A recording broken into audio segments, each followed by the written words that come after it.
chainers, wherever you are in the world. This is Sarah Barnes-Humphrey with you today. Are you ready? Let's talk supply chain.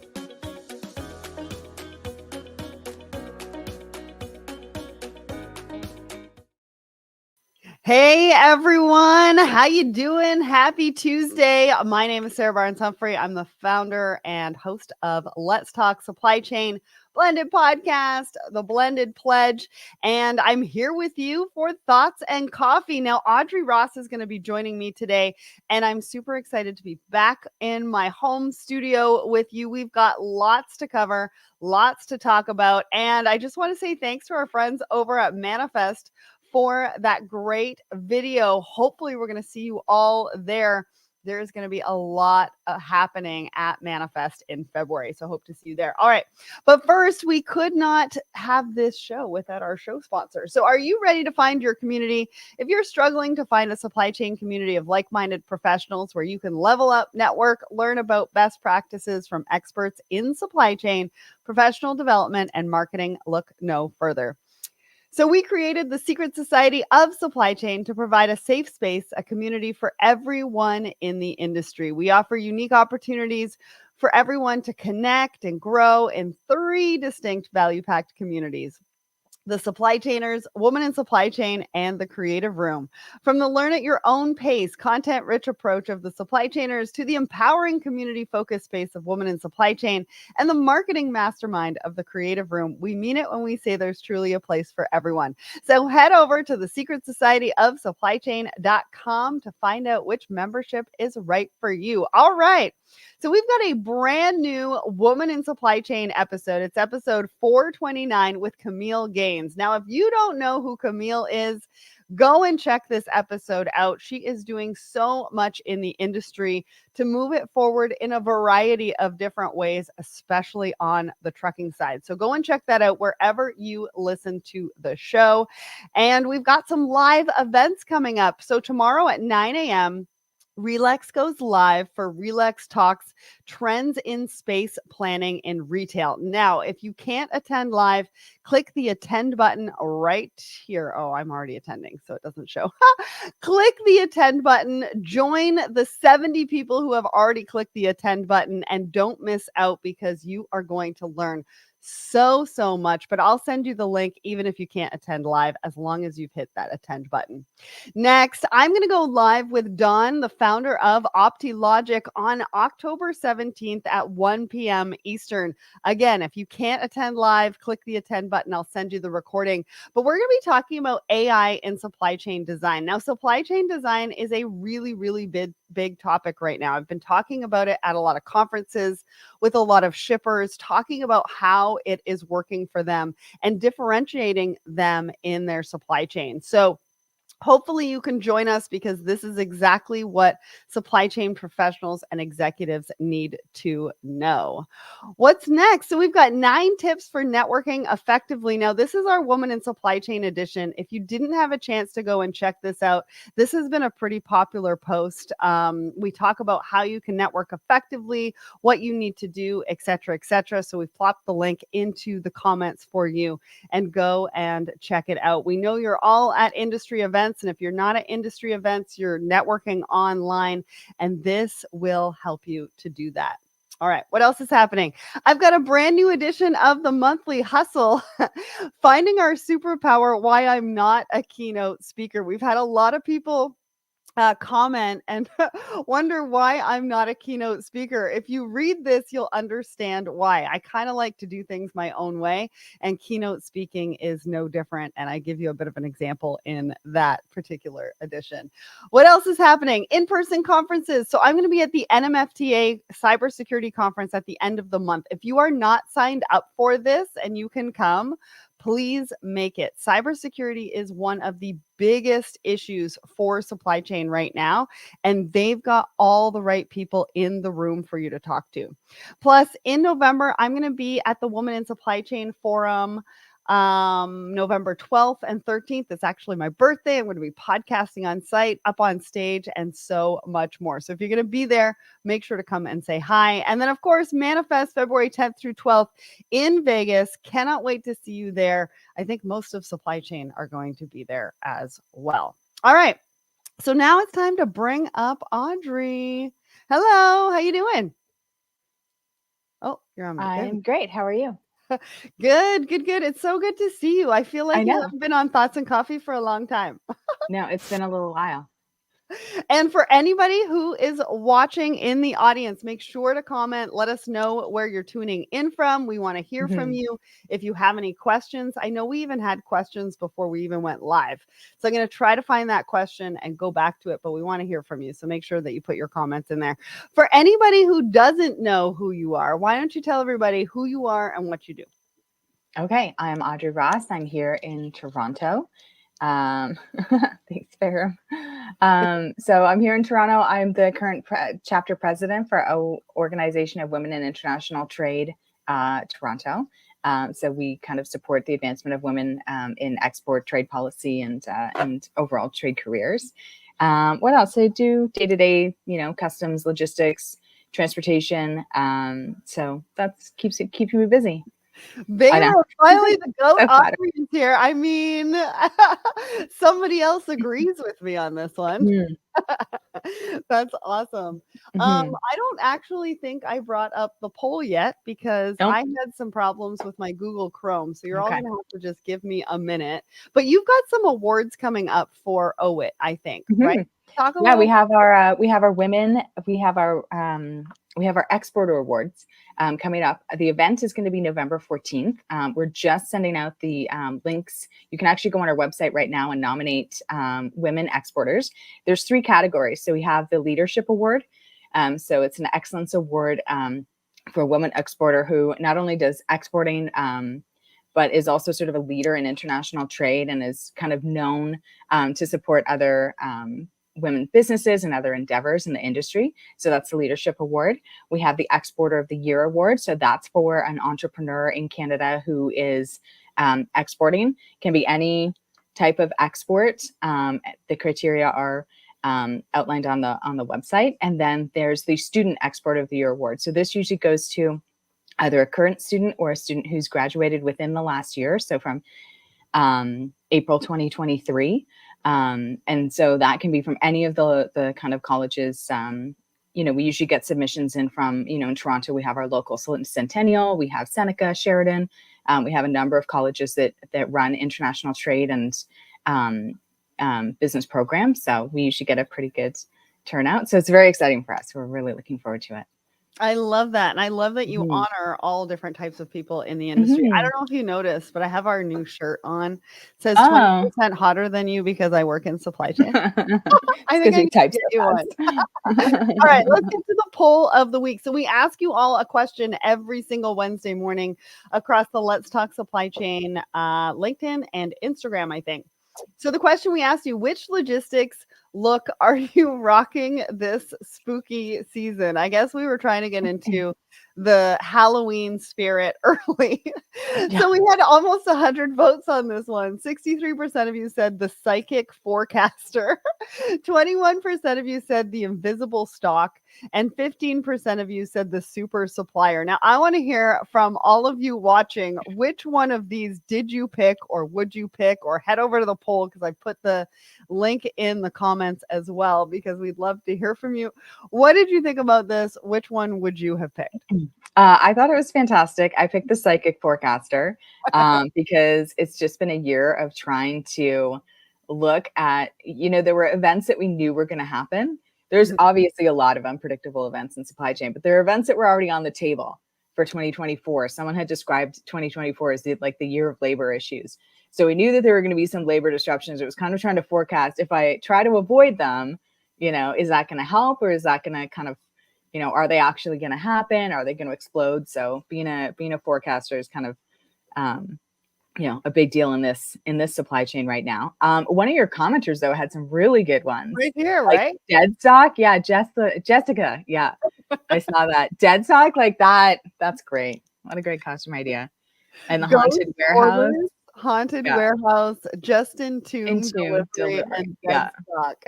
Yeah. I thought those were awesome. So I told my team, I'm like, we're gonna have to take stock of those for the question for next year. We're gonna have to use those as some of the answers. I love that. I thought that was awesome. Yeah. So talk to us now. We usually do a bit of a market update. So Sure. talk to us about like what is Yeah. happening. I know that I want to talk a little bit about the strike. We actually posted this, so maybe we can start with the strike and then you can go into a little bit more. We posted this just the other day. Now, I know that the strike has been averted, but it's only been pushed back to January 15th. And the only thing I believe that's been negotiated are the wages, but there's still automation on the table. And I believe they don't want automation anywhere near the ports for the length of the contract, which is really, really scary, to be honest with you, because without automation, I feel like the ports are going to be way behind everybody else. But that's kind of just my opinion. But we posted this and said the top US importing companies exposed to the port strike. So if it were to happen in January 15th and they're not able to come to sort of an agreement, these are all the companies that are going to be very, very much affected by that. So talk to us about how you feel about the port strike, where we're at, what do you think is going to happen, and if there's anything else that's going on that we need to know about. Well, we'll put a bit of context to it. It's the ILA East Coast and Gulf ports. So I know we all kind of just are tossing around strike, but that might not mean the same thing to other people because there's a lot of activity going on in the world. But specifically for the U.S. North America market, the strike that resolved tentatively last week was the ILA East Coast and West Coast port workers. It was the sort of overarching master contract around their wages, and I think some other compensation aspects were settled. But then seemingly the bigger challenges of port automation are still on the table and they're expected to take these 4 months and kind of renegotiate and negotiate those and then come to a final agreement by Jan 15th. But in this market, we have no idea what that's going to look like. Lars Jensen, of course, over on LinkedIn has had some excellent commentary on the topic.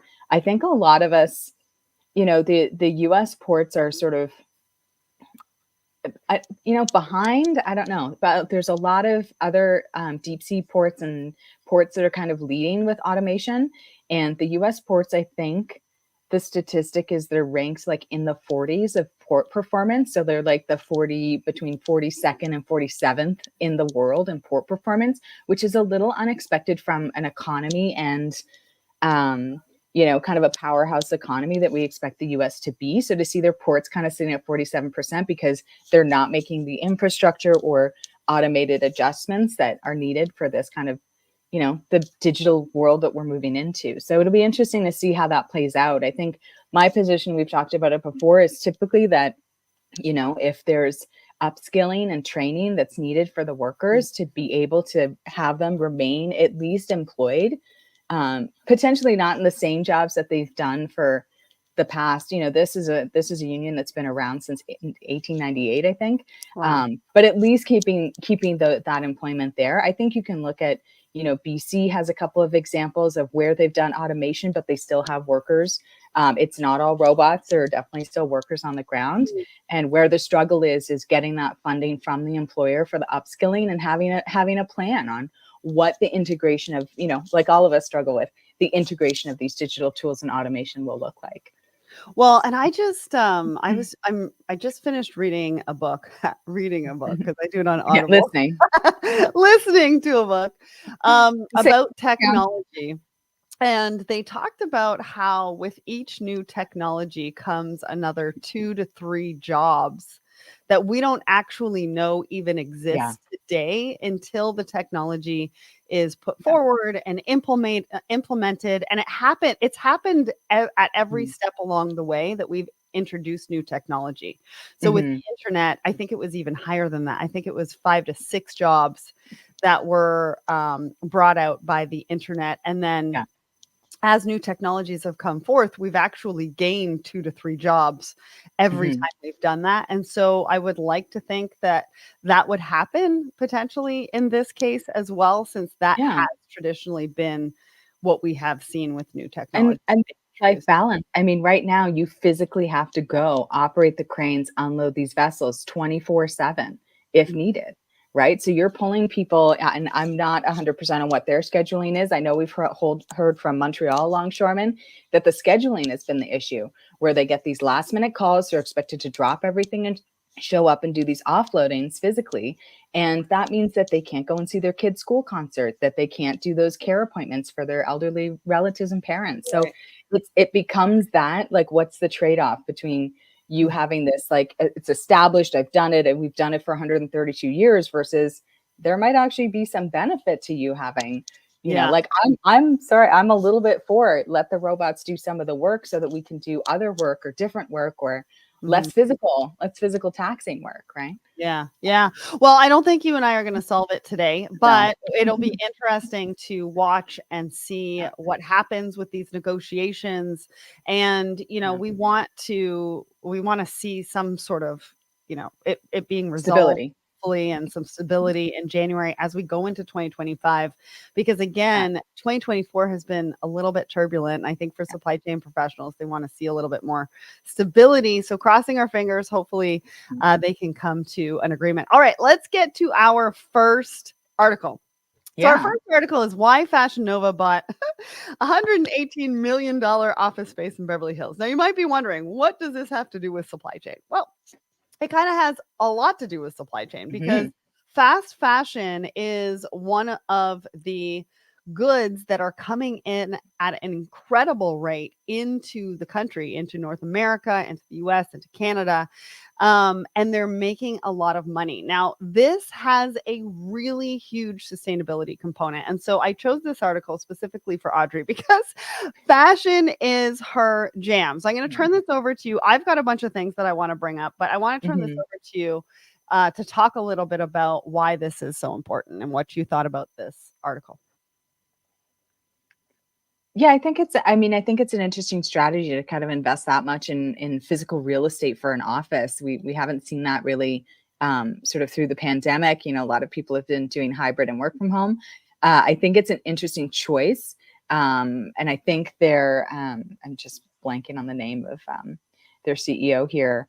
Oh, what is his name? Hold on, it says his name. I know it does, and I'm just blanking on it. Sagian. Yeah, Sagian. He lists out Richard Sagian. He lists out very strategic reasons for doing so. Like being in LA, it's the kind of the hub for celebrities. They do a lot of celebrity kind of partnerships. You've got the influencers. You've got, you know, a lot of West Coast people maybe don't realize there's a lot of fashion manufacturing in Los Angeles and that area and the surrounding areas. So, you know, strategically, it's an interesting choice. I think, you know, they have a challenge where they've seen some dip in purchases, you know, due to inflation in the US. And so people aren't choosing to spend their money on sort of that extra fashion. But, you know, setting himself up to be where his market is strategic. You know, overall, you have to look at the sheer amount of money that they're able to deploy. I mean, $118 million. And that's twice the amount that anybody is paying for square foot in that particular area. Yeah. So that just goes to show what kind of a market that is. So Fashion Nova has $2 billion in sales annually. They have 40 million followers. And so their supply chain strategy, their strategy in general, is based on influencers and celebrities really pushing their fast fashion into the public. But one really interesting comment I thought from this particular article is that people are still buying on price and style. Yes. We've been talking about sustainability for a long time and what's going to happen, and if buyers are actually going to change the way that they buy product. I'd like to think that there is a group of people who are changing the way that they are buying product. But this article goes to show that majority of people are buying on price and style. And so for retailers out there, when you're thinking about your supply chain strategies and you're thinking about the sustainability, where are you going to be able to hit your sustainability goals? And I don't know if it's from your end consumer. I don't know that they are. And you know, sadly to say, I don't know that they care. Like this is our reality. We've probably been talking about sustainability in clothing for decades, and like it's not changing. And unfortunately, they prey upon people who are making minimum wage, who don't have a lot of options, who are trying to emulate celebrities. We live in a sort of weird culture where it's like women have to not repeat their outfits. Don't repeat your outfit, and the youth really pick up on that, and some of them don't. There's a whole segment of sort of Gen Z and the next generation that are doing a ton of shopping in thrift stores and secondhand.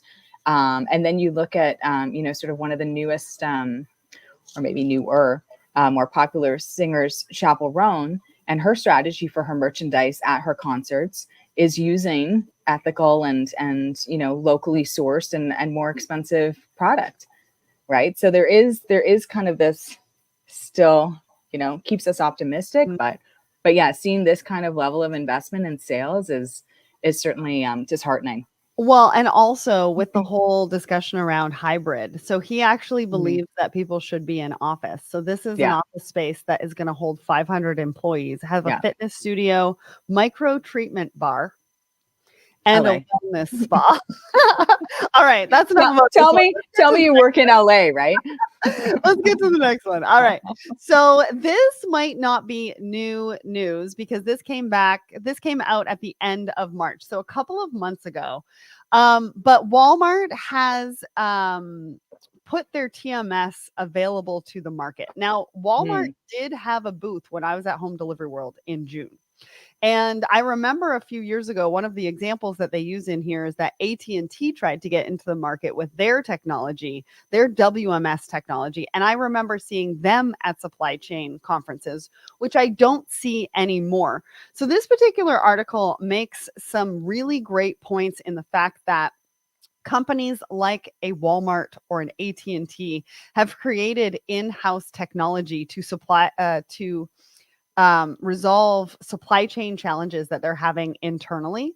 But it talks about how hard that is to commercialize homegrown tech. It's what they're calling homegrown tech. So what did you think about this? I've got a few things to add to that, but I want to go to you and see what you thought. Yeah. I mean, it is a challenge, right? This homegrown tech, but there's been a number of companies who were, successful, right? You look at AT&T. There was a Canadian company as well that had, created an in-home kind of or in-company phone services that they were able to sell to the market. It fell apart later, but yeah, that remains the challenge. But it has remained a challenge for the life cycle of this market. So. Yeah. Well, so it's interesting because what they were talking about, this homegrown technology, it's a solution made for their needs. And so that's part of the challenge, right? Is that it's not going to solve for everything that everybody else has on the market. It meets their internal standards. So it'll meet like the Walmart internal standards, but then if you try to sell that into a small, medium size, even a larger enterprise that has different internal standards, there's a lot of configuration that needs to happen to make it a viable option for that company.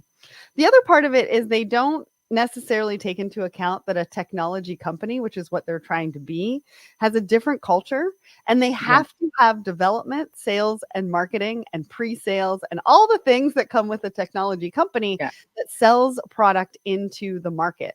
And once they get down that road and see what has to happen in order for them to actually be commercially viable for somebody else to buy their product, they actually go, oh, no, wait a second. That is not what I wanted to do or get into. So, yeah. If they're, Walmart is obviously a massive company, and there's a lot of adjacent businesses that support you doing business with Walmart. So if it was a technology that sort of really addressed some of the needs that a small or medium business might have to be adjacent to Walmart and to have the opportunity to sell into Walmart, then that might be attractive for a lot of people, because there's a ton of former Walmart employees who've started consulting companies and DCs and warehousing and things like that. So that is attractive to the market, I think, but I don't know about this as a standalone. So we'll see. So I guess we'll just have to see. I don't know where they're at today. Again, this is from March, so I'd be interested to see where they are today. I want to give a shout out to Peter. I hope you're drinking coffee out of your Let's Talk Supply Chain mug that we sent you. It's so good to see you. He gave us our 5-minute warning. So we have a little bit less than 5 minutes. We got one more article to go. And don't worry, Peter, we will close on time. All right. So the last one is about Lego talking about nearshoring production and how it's minimizing their distribution costs. They're claiming that nearshoring, whether it's in the US or Mexico, although they still have manufacturing in China and Vietnam, they're building a manufacturing facility in Virginia that should be opening up in 2027. But they're saying that nearshoring is equivalent to supply chain resilience and lowering their distribution costs. And plus, it keeps their supply chain short, which means that they can hit their sustainability goals. What did you think about this? Okay, in 1 minute, effectively, if we look at outsourcing since the 1980s, people made the choice to outsource for lower costs and value on the return. But that doesn't necessarily. It's the same problem we have with the Toyota just-in-time supply chain design. It doesn't work for everyone, and so we see a lot of companies now, like a Lego, who's actually spending the time to reevaluate: does offshoring actually make sense in the face of the supply chain disruptions, increased, transportation costs? When I started 10 years ago, a container was like $700 and now it's $7,000. So people have to do the math and look at their supply chains very specifically and understand and do the comparisons. Does it make sense to do it over here? Does it make sense to do it over here? Which is more expensive, which has a cost to it, and which are you willing to tolerate? Are you willing to tolerate the higher freight costs or the higher investment in distribution? So supply chain design is a good thing, as Gary Newbury would say. Well, and I was just in Chicago and I interviewed a whole bunch of people over the last week. And it really came to light that, we talk about being on this journey all the time and that there's not really a destination, but it's a journey of choices. And there's never going to be the perfect choice. There is going to be a choice, and like you said, of where you're going to have to figure out where you want to spend your risk dollars and where you want to spend your actual dollars. Are you looking to reduce the capital and inventory that you have? Are you looking to move to Mexico and take the risk of potential hijacking in the movement of the goods, or the risk in potential labor and not having enough labor? And the same goes for manufacturing here in the US, is that we're already talking about not having the right labor for specific, warehousing positions or et cetera. How does that translate into manufacturing, and how are you going to solve for that? So it's not necessarily the fact that there is no risk. No. It's the fact of which risk are you willing to take and how are you going to solve for that risk on a regular basis, or manage by exception because you're implementing technology that's going to be able to help you do that. And one of the other examples in this particular article was Lazy Boy. Lazy Boy has moved manufacturing to Mexico. And they're saying that their North American manufacturing strategy is actually their key differentiator. Which is interesting. So again, what are the risks that they're willing to take? What are the risks that they're facing at the moment that makes that their key differentiator that gives them the upper hand against maybe their competition? And maybe it is that they can get that order to that end consumer that much faster, and that's what their end consumer wants. But do we know what that end customer wants? And how do we give it to them based on the risks and the choices that we're going to make? Oh, exactly. That was a rant. Exactly. No, it was so spot on though. Well, we've got some really, really good comments just before we go. Chuck, that's a painful reality. The container fluctuations destroy margins on products that are cubed out and not by weight. And that's not the only thing. If your container gets pulled for inspection, there is inspection fees, there is capital costs because that product is, so it's not just necessarily the container pricing either. And Prithvi says, just in time versus just in case. That is where we're all at right now in our supply chains. What does it mean? Madison, go ahead. Oh, and Madison made a comment about the quality. Yeah. Right? Oh yeah, Madison made a comment about the The quality quality of of product these for brands. Fashion Nova is Yeah. that the quality and durability is on par with Nike and Adidas and Lululemon. I don't know if it's the quality and the durability that's the issue though. I think Mhm. it's the people's mindset and the fact that they can't wear something twice is the problem, Mm. Mm. right? Mhm. Anyways, we are over, Peter. We have I to go. told you we wouldn't go over. We went over. Oops. I will be back next Tuesday. I'm not entirely sure who's going to be joining Who's your me, guest? but you'll have to wait and see. We're going to post it tomorrow. So click the attend button. I hope to see you next Tuesday at 10 a.m. Eastern. Audrey, it's always a pleasure. And thanks so much to everybody who commented and joined us. And yeah, we'll see you again soon. Take care. Thanks, Sarah.